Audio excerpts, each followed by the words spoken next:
Hello students, स्वागत है आप सबका साधना चैनल में। बच्चों, आज हम क्लास 9th की कृतिका पुस्तक का पाठ 3 रीढ़ की हड्डी के महत्वपूर्ण प्रश्न आपके सामने स्पष्ट कर रहे हैं। इस प्रकार के प्रश्न आपकी परीक्षा में 4-4 नंबर के या 4-4 अंकों के आते हैं। तो उन 4 अंकों के अनुरूप ही आपको प्रश्न का उत्तर भी देना है। पूरे पाठ का अध्ययन आपको ध्यानपूर्वक करना है कि उस पाठ में क्या चीज बताई गई है। हालांकि संक्षेप में उस पाठ के विषय में मैं आपको कुछ जानकारी देना चाहती हूँ कि रीढ़ की हड्डी एक एकांकी है जो उमा नाम की लड़की के विवाह पर आधारित है। इस एकांकी में कुल 6 पात्र हैं। उमा, जिसके विवाह की बात इस पाठ के अंदर की गई है। रामस्वरूप उमा के पिता हैं।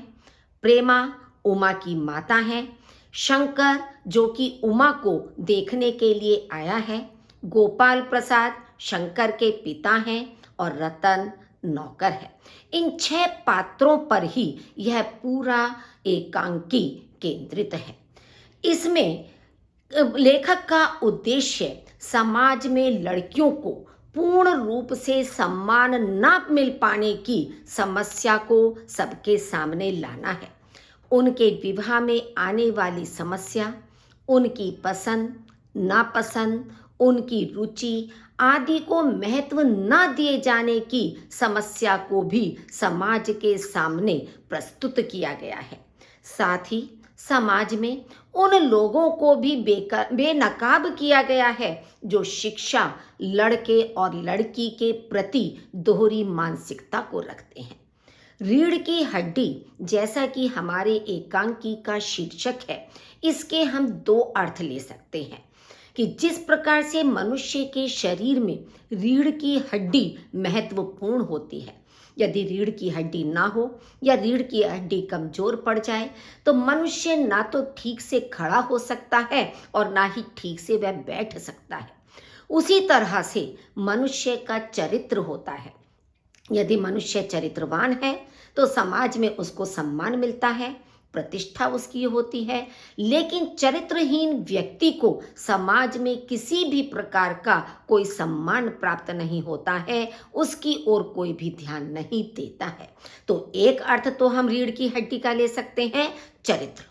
और दूसरा अर्थ हम ये भी ले सकते हैं कि समाज में नारी की महत्वपूर्ण भूमिका होती है। यदि नारी को सम्मान या मान नहीं दिया जाए तो समाज की बैकबोन जो है वो कमजोर हो जाती है। हमारा समाज नारी के ऊपर बहुत अधिक आधारित रहता है। तो इसलिए ये दोनों ही अर्थ हम रीढ़ की हड्डी के ले सकते हैं, क्योंकि किसी भी कहानी का, किसी भी नाटक का जो शीर्षक होता है, या तो वो किसी पात्र के नाम पर होता है या किसी घटना के नाम पर होता है या कोई एक इसी तरह से प्रतीकात्मक शब्द के रूप में होता है।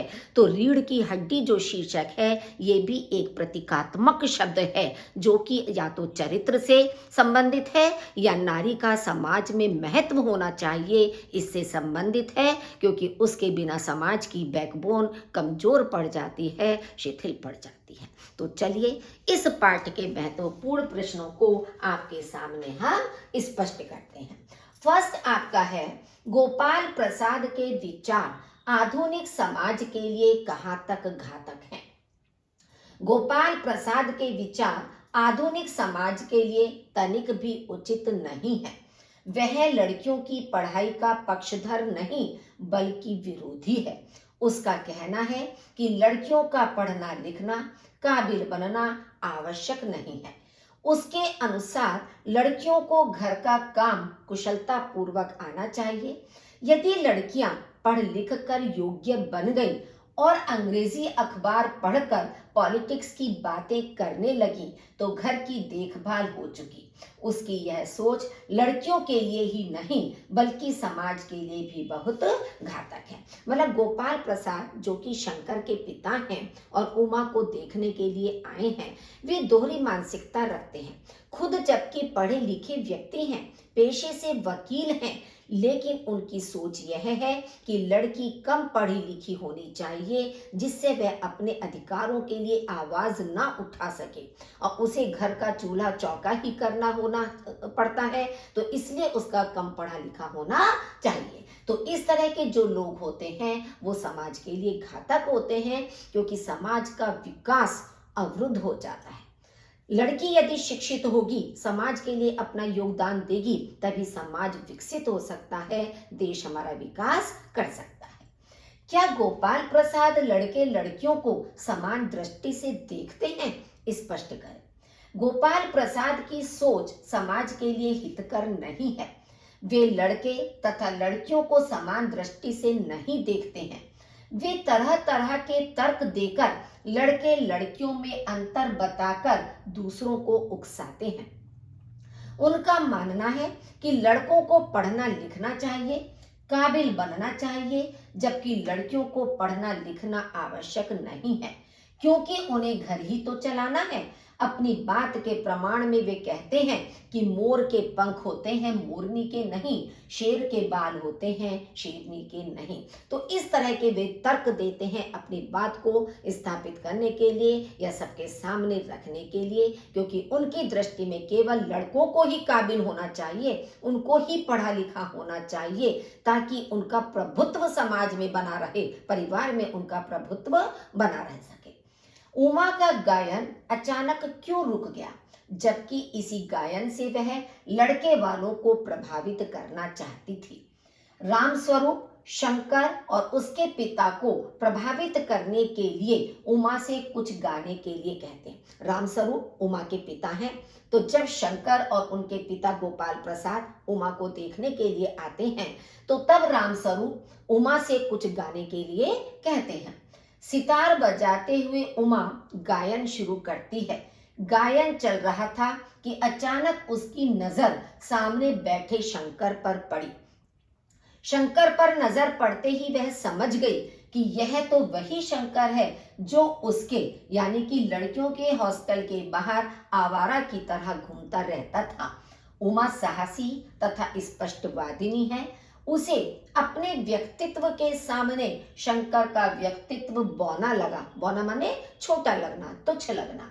इसलिए ऐसे लड़के के सामने गाना उसे अपमानजनक लगा और उसका गायन रुक गया, क्योंकि जब तक उसने शंकर को नहीं देखा था तो तब तक उसने गाना शुरू कर दिया था, सितार बजाना शुरू कर दिया था। लेकिन जैसे ही उसकी दृष्टि शंकर पर पड़ी तो वह समझ गई कि यह व्यक्ति कुछ नहीं है, केवल आवाराओं की तरह से ये लड़कियों के हॉस्टल के आसपास घूमता रहता है, यानी कि ये चरित्रहीन है। नेक्स्ट है, कलशों से नहाता था लोटों की तरह। इस कथन द्वारा कौन क्या कहना चाहता है? रामस्वरूप का नौकर रतन वास्तव में काम कम करता है, बोलता अधिक है। रतन की हंसी का मजाक उड़ाते हुए रामस्वरूप कहते हैं कि उन्होंने अपनी जवानी में बहुत काम किया। जब वह युवा थे तब खूब कसरत करते थे। कसरत के बाद कलसे से पानी शरीर पर यूं डालते थे मानो लोटे से नहा रहे हों। जबकि लोटा छोटा होता है, कलसा बड़ा होता है। यदि कलसा पानी से भरा हुआ होगा तो बहुत अधिक वजन उसमें हो जाएगा, जिससे नहाना मुश्किल होता है।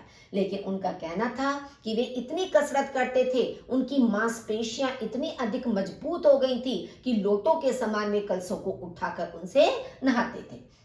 इस कथन के द्वारा एक ओर वे जहां अपनी युवावस्था का बखान करना चाहते हैं, वहीं रतन को अधिक काम करने के लिए प्रेरित भी करना चाहते हैं, कि ताकि वे रामस्वरूप की बात सुनकर प्रेरित हो सके और उनके समान ही अधिक कार्य लगन के साथ कर सके।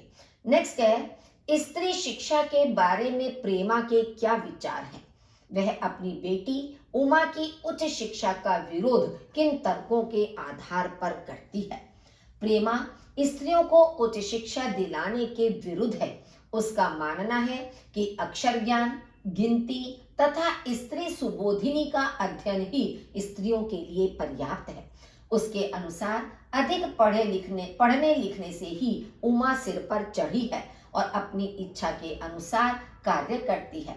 वह समझती है कि आजकल लड़कियों के लक्षण में जो अनोखापन आ रहा है वह उच्च शिक्षा के कारण ही है। साथ ही वह तर्क देती है कि यदि उमा को एंट्रेंस ही पास करा देते तो वह हाथ में रहती। यानी कि उमा के जो पिता हैं राम स्वरूप, वे तो शिक्षा के महत्व को जानते थे और इसीलिए उन्होंने अपनी बेटी उमा को बीए तक की शिक्षा प्राप्त करवाई। तो बीए तक उसने शिक्षा प्राप्त की थी, लेकिन उसकी जो माँ है प्रेमा, वो भी शिक्षा की पक्षधर नहीं है। उसे लगता है कि केवल उसको पढ़ना लिखना आना चाहिए, इतनी शिक्षा लड़कियों के लिए पर्याप्त है।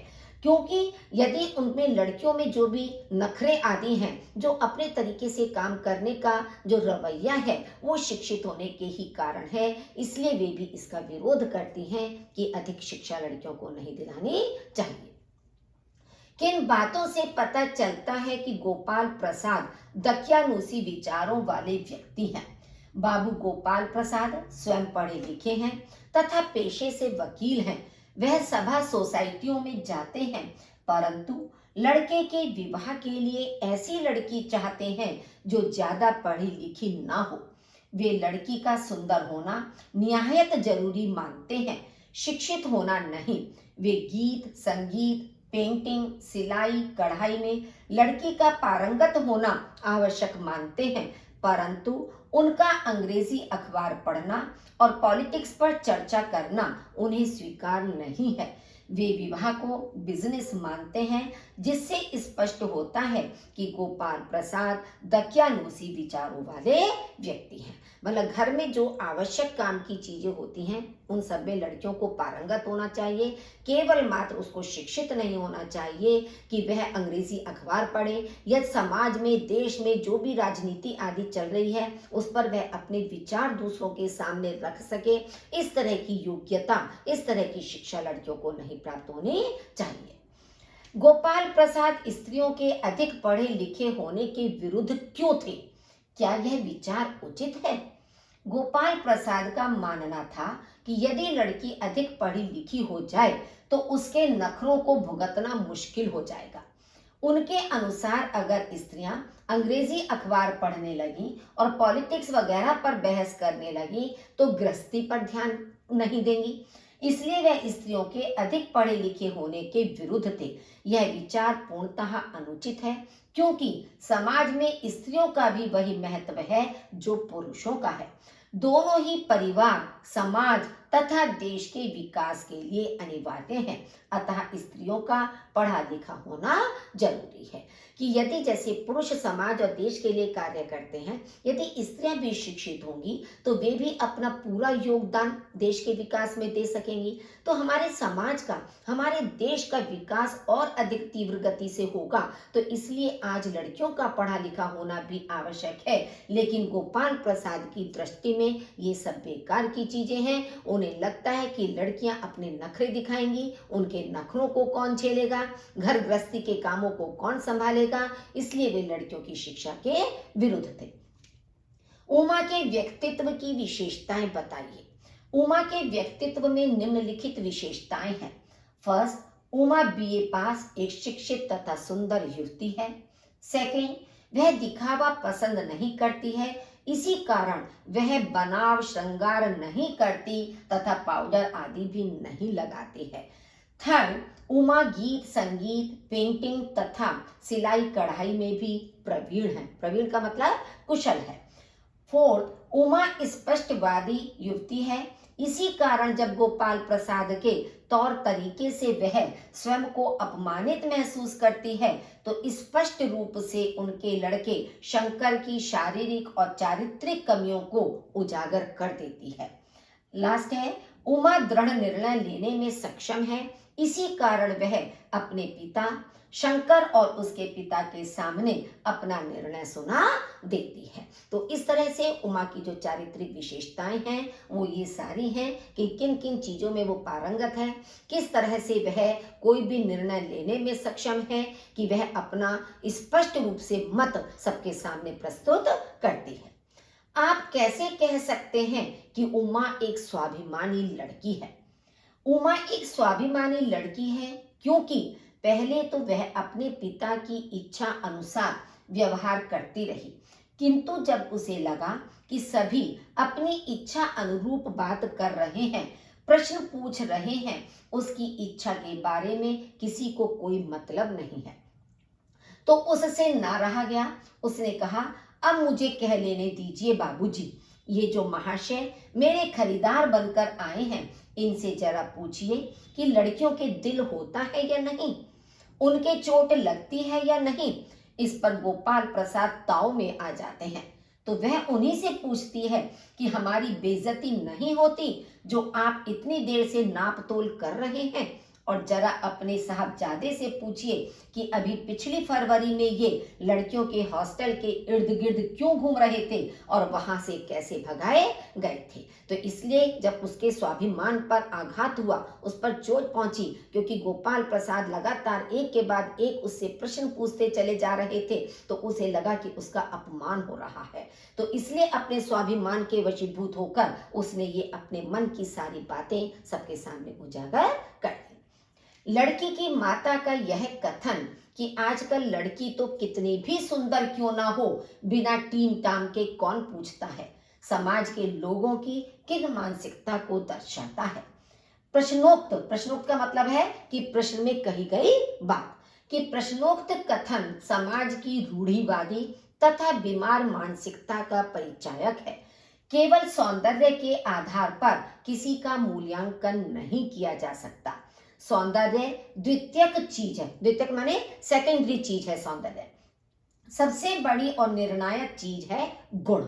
परंतु रूढ़िवादी लोग लड़कियों के सौंदर्य से प्रभावित हो उसके आंतरिक गुणों को अनदेखा कर देते हैं, उसे एक सजावटी सामान की तरह समझते हैं, परंतु वास्तविकता इससे परे है। परे का मतलब अलग है। सौंदर्य क्षणिक है, किसी के गुण की ही पूजा होती है और गुण ही वह वस्तु है जो मनुष्य को महान बनाता है। हमारे समाज में अनेक ऐसे स्त्री पुरुष हैं जिन्हें सिर्फ उनके गुणों के लिए ही जाना जाता है, कि हमारे समाज में बहुत सारे ऐसे पुरुष हैं, बहुत सारी ऐसी स्त्रियां हैं जो अपने गुणों के कारण ही जानी जाती हैं, या समाज में उनका नाम है, मान है, सम्मान है, प्रतिष्ठा है, देश के विकास में उन्होंने अपना पूर्ण योगदान दिया है। रूप सौंदर्य को किसी ने नहीं देखा, क्योंकि रूप सौंदर्य तो क्षणिक है, नाशवान है। आज मनुष्य सुंदर दिखाई दे रहा है, कल उसका रूप सौंदर्य धीरे धीरे धीरे धीरे समाप्त होने लगता है। तो इसलिए रूप सौंदर्य तो एक द्वितीय चीज है, सेकेंडरी चीज है। मुख्य रूप से हमें मनुष्य के गुणों को ही देखना चाहिए। झूठ के बल पर रिश्ता तय करने में क्या हानियां हो सकती हैं। झूठ और फरेब कभी भी किसी परिस्थिति में उचित नहीं हो सकता, और जहां संपूर्ण जीवन का प्रश्न हो वहां ऐसे निर्णय लेना अत्यंत खतरनाक हो सकता है। झूठ और फरेब की नींव पर खड़ा रिश्ता कभी भी सफलता के शिखर को नहीं छू सकता, क्योंकि पल पल सत्य उजागर होने का भय उसे सताता रहेगा। कभी सुख की अनुभूति नहीं होगी, जिंदगी बोझ बन जाएगी। एक झूठ को छिपाने के लिए अपनों से ही अनेकों झूठ बोलने पड़ेंगे, जो नैतिक रूप से सर्वथा अनुचित होगा। ऐसे रिश्तों के भयंकर परिणाम हो सकते हैं जो कल्पना से परे हैं। अतः हमें समस्त तथ्यों को ध्यान में रखते हुए, प्रत्येक चीज में पारदर्शिता रखते हुए किसी से रिश्ता तय करना चाहिए, ताकि भविष्य शांतिपूर्ण एवं सुखमय होना सुनिश्चित हो सके। क्योंकि अगर हम झूठ के आधार पर, विवाह क्या है, एक पवित्र सामाजिक बंधन है। यदि इस पवित्र सामाजिक बंधन को झूठ की नींव पर रखा जाए तो कभी ना कभी तो उस झूठ का खुलासा हो ही जाता है, और जब झूठ का खुलासा होता है तो अनेक समस्याएं सामने आ जाती हैं। ये भी हो सकता है कि कभी कभी जो स्त्री है उसका पारिवारिक या उसका जो वैवाहिक जीवन है वो कष्टमय हो जाए, अनेक पीड़ाओं का सामना उसे करना पड़े, या अपना जीवन समाप्त करने तक की भावना उसके अंदर आ जाए। तो इसलिए कभी भी इस पवित्र रिश्ते को झूठ की नींव पर नहीं रखना चाहिए। क्या सचमुच विवाह व्यापार बिजनेस बनता जा रहा है? आप इसे कैसे रोकेंगे? हाँ, यह रोग हमारे समाज को अब भी बुरी तरह जकड़े हुए है। विवाह उच्च कोटि का व्यापार बन गया है। लोग अपनी प्रतिष्ठा के अनुसार लड़की वाले से खुलेआम दहेज के रूप में रुपए, पैसे और विभिन्न तरह की विलासितापूर्ण वस्तुओं की मांग कर रहा है। लड़की सद्गुण संपन्न है, परंतु अगर उसके माता पिता के पास पैसे नहीं हैं तो सब कुछ बेकार है। उसे जिल्लत झेलनी पड़ती है, क्योंकि हमारा समाज गुण नहीं देखता। आज विवाह का पैमाना है सौंदर्य, हैसियत तथा लेन देन की शक्ति। उसी के आधार पर लड़कों का मोल भाव किया जाता है। पैसे अधिक हैं तो कम गुण वाली लड़की भी अच्छी हैसियत पा जाएगी। इसे रोकने के अनेक उपाय हैं। उनमें प्रमुख है लड़की को उच्च शिक्षा दिलवाकर आत्मनिर्भर बनाना, जिससे वह किसी पर बोझ नहीं बने, अपनी आवश्यकता वह स्वयं पूरी कर सके। लड़कियों को ऐसी शिक्षा दिलाना जिससे वे स्वयं को साहसी बना सकें और इस कुरीति से लड़ते हुए समाज में छिपे क्रूर भेड़ियों को मुंह तोड़ जवाब दे सके। तो क्यों? क्योंकि आज भी समाज में बहुत से लोग ऐसे हैं जो दहेज की मांग करते हैं, पैसे की मांग करते हैं। लेकिन यदि आपने लड़की को शिक्षित किया है, उसे आत्मनिर्भर बनाया है, उसे अपने पैरों पर खड़ा किया है, तो यदि कभी कोई विपरीत परिस्थिति उसके जीवन में आती है तो वह अपने बलबूते पर अपना जीवन यापन कर सकती है, या जो गलत कार्य उसके साथ किया जा रहा है वह मुंह तोड़ उसका साहस के साथ सामना कर सकती है। तो इसलिए इसका अब हमेशा विरोध करना चाहिए। लड़कियों का उच्च शिक्षित होना आज के युग में भी अभिशाप क्यों समझा जाता है? रीढ़ की हड्डी पाठ के आधार पर तर्क सहित स्पष्ट कीजिए। लड़कियों का उच्च शिक्षित होना आज के युग में भी अभिशाप इसलिए समझा जाता है क्योंकि समाज में अब भी गोपाल प्रसाद जैसे व्यक्ति मौजूद हैं जो पुरातनपंथी रूढ़िवादी मानसिकता के शिकार हैं। उन्हें यह भय सताने लगता है कि यदि लड़कियां पढ़ लिख गईं तो इससे पुरुष वर्चस्व में कमी आ जाएगी, कि जो महत्व आज समाज में पुरुषों को दिया जा रहा है, परिवार में दिया जा रहा है, तो उन्हें परिवार में, समाज में वो महत्व नहीं मिल पाएगा, उन्हें कोई इतना अधिक नहीं पूछेगा। नारी अपने अधिकारों के प्रति जागरूक हो जाएगी। लड़कियों के पढ़ने से पुरुष सत्ता का एकाधिकार टूट जाएगा। शिक्षा प्राप्त करने के लिए लड़कियों में साहस का भाव आ जाएगा और तब वे किसी अन्याय के सामने नहीं झुकेंगी। ऐसे लोगों पर पुरातनपंथी मानसिकता हावी है। ये लोग लड़कियों को दूसरे के घर की संपत्ति समझते हैं, लड़कियों को शिक्षा एवं स्वास्थ्य के अधिकारों से वंचित रखना चाहते हैं। यह उनकी पुरुषवादी मानसिकता का जीवंत परिणाम है। तो यही कारण है कि आज भी पूरी तरह से लोगों की मानसिकता परिवर्तित नहीं हुई है। आज भी हमारे समाज में, देश में गोपाल प्रसाद जैसे बहुत लोग विद्यमान हैं जो कि लड़कियों की शिक्षा के विरोधी हैं। उन्हें लगता है कि लड़की अगर बराबर पढ़ी लिखी होगी, वह भी कार्य में रत होगी, तो स्वाभाविक ही है कि वह अपने अधिकारों को प्राप्त करना चाहेगी या किसी भी अन्याय को, किसी भी गलत बात को कभी वह बर्दाश्त नहीं कर पाएगी। नेक्स्ट है, उमा के स्वर में एक तरह की पीड़ा है। इस पीड़ा को आप किस तरह अभिव्यक्त करेंगे? लड़के के पिता गोपाल प्रसाद तरह तरह से उमा की जांच पड़ताल करते हैं। सबसे पहले तो वह चश्मा देखकर चौंक उठते हैं कि कहीं उमा पढ़ी लिखी तो नहीं है। वह उससे गाना गाने के लिए कहते हैं और पेंटिंग, वेंटिंग, सिलाई, कढ़ाई आदि के बारे में भी पूछते हैं। इससे उमा को बहुत ठेस पहुंचती है। फिर जब उसके पिता राम स्वरूप उससे जवाब देने के लिए कहते हैं तो वह कहती है, क्या जवाब दूं बाबूजी? जब मेज कुर्सी बिकती है तब दुकानदार कुर्सी मेज से कुछ नहीं पूछता, सिर्फ खरीदार को दिखला देता है। पसंद आ गई तो अच्छा है, वरना। उमा के इस स्वर में एक तरह की पीड़ा है। वह पूछना चाहती है कि क्या लड़कियों का दिल नहीं होता? क्या उन्हें चोट नहीं लगती? क्या लड़कियों की स्थिति उन बेबस भेड़ बकरियों के समान होती है जिन्हें कसाई अच्छी तरह देखभाल कर ले जाता है? उमा के स्वर में उस पीड़ा की सहज ही अनुभूति होती है कि वर पक्ष को अपनी इज्जत बेइज्जती का तो इतना ख्याल रहता है, परंतु कन्या और कन्या पक्ष के मान अपमान का तनिक भी ख्याल नहीं रहता। और एक वस्तु की भांति लड़की को तरह तरह से नाप तोल कर देखा जाता है। इस प्रकार उमा के कथन में लड़कियों की पीड़ा प्रकट होती है कि जब लड़की को लड़के वालों के सामने लाया जाता है, उसको देखने के लिए बैठाया जाता है, तो उस समय जब लड़की से भिन्न भिन्न प्रकार के प्रश्न लड़के वालों की ओर से पूछे जाते हैं, तो उसके अंदर यही अनुभूति होती है, यही ख्याल आता है कि जैसे कोई खरीदार आया है और बाजार से लेने वाली वस्तु के समान उसका मोल भाव कर रहा है या अच्छी तरह से उसकी देखभाल या परख कर रहा है। तो इस तरह उमा के स्वर में एक तरह की पीड़ा दिखाई देती है। नेक्स्ट है, क्या इस समाज में सम्मान और अधिकार का एकमात्र हकदार पुरुष ही है? एकांकी के आधार पर अपने विचार प्रस्तुत कीजिए। नहीं, एकांकी में व्यक्त कुछ लोगों के विचारों से मैं बिल्कुल असहमत हूँ। समाज में प्रत्येक प्राणी को विकास का समान अवसर मिलना चाहिए। हमारे संविधान ने भी स्त्री पुरुष को बराबरी का अधिकार दिया है।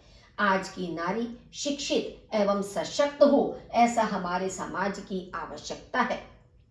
वर्तमान समाज पर दृष्टि डालें तो हमें यह जानकर खुशी होगी कि हमारे समाज में नारी जीवन के प्रत्येक क्षेत्र में पुरुषों से आगे नहीं तो उनसे पीछे भी नहीं है। आज की नारी शिक्षित एवं सशक्त है। वह गृहस्थी के साथ साथ बाहरी क्षेत्र में भी अपनी प्रमुख भूमिका सक्षमता से निभा रही है। चाहे वह आकाश हो या पाताल, हर जगह कार्य के लिए तत्पर है और सफल भी है।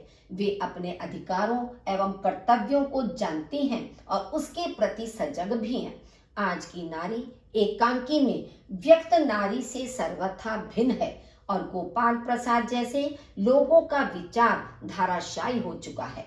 नारियां उनके जैसे लोगों को दरकिनार करती हुई काफी आगे निकल आई हैं और एक नए समाज के निर्माण की ओर सतत आगे बढ़ रही हैं। तो इसीलिए कहा जा सकता है कि आज पुरुष एकमात्र हकदार नहीं है अपने सम्मान और अधिकार के लिए। आज लड़कियां भी अपने सम्मान और अधिकार के लिए हकदार हैं।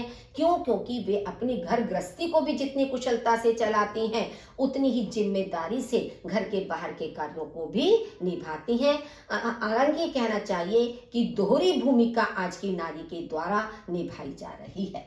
रीढ़ की हड्डी एकांकी के माध्यम से लेखक समाज में किस तरह के परिवर्तन की आशा करता है? रीढ़ की हड्डी एकांकी के माध्यम से लेखक समाज से पुरुषवादी मानसिकता को उखाड़ फेंकना चाहता है। पुरुषवादी मानसिकता के कारण ही हमारा समाज प्रगति की दिशा में अग्रसर नहीं हो रहा, साथ ही अन्य देशों की तुलना में पिछड़ता भी जा रहा है। हमारे समाज में महिलाओं की स्थिति अत्यंत दयनीय है। लड़कों व लड़कियों में भेदभाव किया जाता है। लड़कियों को सभी प्रकार के अधिकारों से वंचित रखा जाता है। उन्हें विभिन्न प्रकार के सामाजिक बंधनों के घेरे में जकड़ कर रखा जाता है। उन्हें किसी भी प्रकार का निर्णय लेने की स्वतंत्रता नहीं दी जाती। साथ ही विभिन्न प्रकार के नियम उन पर थोपे जाते हैं। इस प्रकार लेखक इस पाठ के माध्यम से समाज में व्याप्त विसंगतियों की ओर ध्यान आकृष्ट करना चाहता है, साथ ही महिलाओं को पूर्ण एवं स्वतंत्र रूप से जीने पर भी बल देता है, जिससे एक स्वस्थ समाज की रचना की जा सके तथा समाज का विकास किया जा सके। क्योंकि आज भी बहुत सारे क्षेत्र छोटे छोटे ऐसे हैं जो आंचलिक क्षेत्र हैं कि जहां आज भी लड़कियों को पूर्ण स्वतंत्रता प्राप्त नहीं है। आज भी उन्हें कोई सम्मान या कोई अधिकार प्राप्त नहीं है। उनके ऊपर अनेक प्रकार के नियम लगा दिए जाते हैं, अनेक बंधनों में उन्हें बांध दिया जाता है कि वह स्वतंत्र रूप से अपना जीवन यापन नहीं कर सकती है। तो आज इसमें परिवर्तन लाने की आवश्यकता है। आप एक संवेदनशील नवयुवक के रूप में रीढ़ की हड्डी के गोपाल प्रसाद जैसे व्यक्ति में नारी विषयक विचारों का विरोध तथा नारी की शिक्षा के विषय में अपने नैतिक दायित्व का निर्वाह कैसे करेंगे? नारी शिक्षक विषयक अपने विचारों को संक्षेप में लिखिए। प्रस्तुत पाठ में गोपाल प्रसाद रूढ़िवादी विचारधारा का प्रतिनिधित्व करते हैं। जो पढ़ी लिखी स्त्री को घृणा की नजर से देखते हैं। उन्हें लगता है कि पढ़ लिख कर काबिल बनना पुरुषों का ही काम है। औरतों के पढ़ने लिखने से गृहस्थी चौपट हो जाती है और उनके नखरे बढ़ जाते हैं। वहीं उनके लिए लड़की का सुंदर होना बहुत ज्यादा जरूरी है। एक संवेदनशील नवयुवक होने के नाते मैं उनके इन विचारों का घोर विरोध करता हूँ। मेरे विचार से शिक्षा पर सभी का समान अधिकार होता है, फिर वह चाहे स्त्री हो या पुरुष। शिक्षा किसी भी व्यक्ति के सर्वोत्तम विकास के लिए अति आवश्यक है। शिक्षा से पुरुषों का भला हो और स्त्रियों के चरित्र का हनन हो, यह भला किस प्रकार संभव है।